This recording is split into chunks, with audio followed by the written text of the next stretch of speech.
Hey everyone, welcome to the channel where we love to talk about movies. Welcome especially if you're new. So it's been a while since I posted a review, just been kind of generally busy with life. I'm in school now, grad school, working full time. I actually moved across the country this last March, moved from Minnesota to Minneapolis to Phoenix.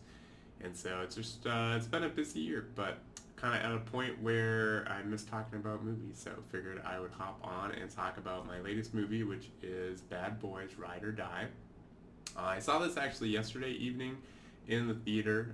It was like a 7:30 showtime, so got out close to 10, and I was just ready for bed at that point. But here I had a few minutes to talk about it, and figured why not hop on camera and yeah, discuss. So this movie I've only seen. This is only the second movie in the franchise that I've seen released shortly before the pandemic back in 2020. So that was my first exposure to this franchise, and I actually really loved Bad Boys. Bad Boys for Life is what the previous one was. I think I gave that one an A, and I just really liked the characters and the story.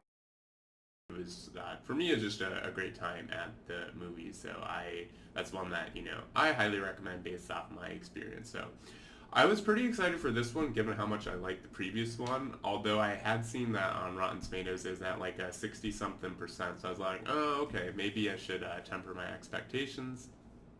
And then I got around to it yesterday, so it was a Monday after the opening weekend and everything. But overall, I had fun with this movie. It's hard to compare. Like, would I like this more if it was my first exposure to kind of like this sort of world? I don't know. I think I did like Bad Boys for Life better, but this was still a good time at the movies. Overall, yeah, it's a B. It's one that I'd recommend. I think it's good. It's fun, but it's not necessarily quite great. But yeah, I think very, very solidly a B by my standards. Some of the things that I liked that they kind of took Will Smith's character to I've only seen the movies a couple times, so apologies if I'm wrong on some things. But I like that they. So I guess at this point, spoiler warning. I generally go into spoilers when I talk about a movie. What's the point of talking about it if you're not actually going to talk about it? So that's my kind of my overall review. If you haven't seen it yet and don't want to know anything about it, I think it's worth checking out. And yeah, now we'll get into it. So Mike marries. He basically he gets married in like the first couple scenes, and I think that was a good character development. Or I mean, it keeps the story interesting to kind of change up the character in that way, where he now has a significant other.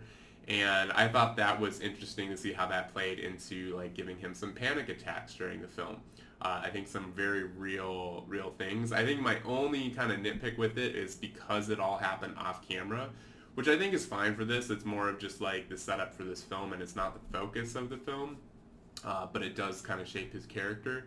It was a relationship that I just kind of had to accept, but I didn't necessarily fully see. Although I think what we saw was definitely indicative of like a serious and loving relationship between the two characters. But yeah, I didn't necessarily fully buy it because they didn't show us that relationship kind of develop. But yeah, I liked Mike's character. I like how they continue to explore his relationship with his son from the last film. And his on that note, I really liked the character of his son. I think he's a yeah, it's a good portrayal of kind of somebody who was raised in maybe not the best circumstances, just playing the hand that he's been dealt by life. But I really liked kind of where they went with his character. He's trying to do good where he can. That's not always all the time. But I really liked kind of how sacrificial he was, especially towards the end of the girl, which is I think the police captain's granddaughter. But yeah, any sort of sacrificial sort of character always usually gets me. Other things that I liked, I didn't love Martin Lawrence's character. He was kind of fun, but a little too fun for like my very particular tastes, I guess. But it was yeah, that was kind of a less favorite part of the movie for me. But I do really love his relationship, like the relationship between the two main characters. I think that's what fuels this film and this franchise, and that continues to be good. I thought the villain was intimidating, although I did also call out that the mayoral candidate, like the first time I saw him on screen, I'm like, oh, that's a villain in hiding if I ever saw one. But and I was right. But yeah, I thought overall though it was good action. I thought it was kind of interesting some of the camera work that they did. It felt kind of like a video game point of view. But those are kind of the main elements that stood out to me that I thought were worth talking about. Overall, a fun time, and I think worth the watch. So, let me know your comments down or your thoughts in the comments below. I'd love to hear them. And with that, we'll catch you in the next video.